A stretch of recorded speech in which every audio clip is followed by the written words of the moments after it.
Hello, my name is David. I am a student at Full Sail University in the Recording Arts degree. I am currently in the Music History Online 2 class. Today I will be speaking about the thrash metal band from the 1980s, Anthrax, and their album Among the Living. Anthrax was founded in the mid-1981 by Scott Ian and Dan Lilker.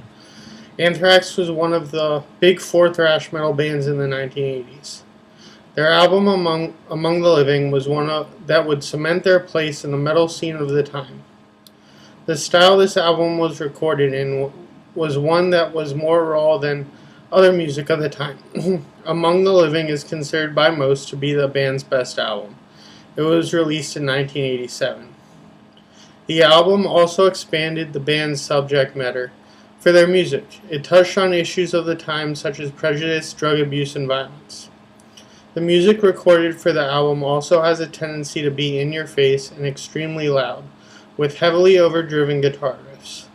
The songs seem to move quickly and are anchored by the rhythmic guitar riffs and drum parts. The lyrical content and style of singing also fits with what the band was trying to convey to the audience. The singing seems to use different styles of screaming as well as singing at the right times to really move the songs along. The album was produced by Anthrax and Eddie Kramer. The raw style is also noticeable in the way the album was produced.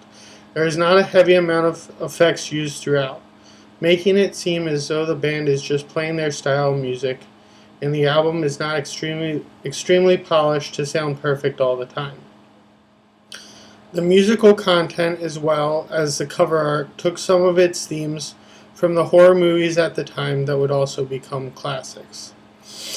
Anthrax was one of the great thrash metal bands of the 1980s, and their album Among the Living really shows this. It has a sound that many other metal bands of the time, and even to this day, strive for and try to emulate.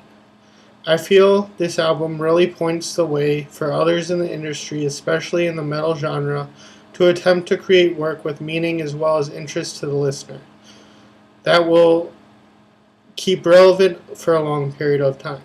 I also really enjoy the manner in which the album was recorded. For me, I enjoy feeling as though I'm listening to the band without having had so much polishing done to their music that they lose their style and sound. Thank you for listening.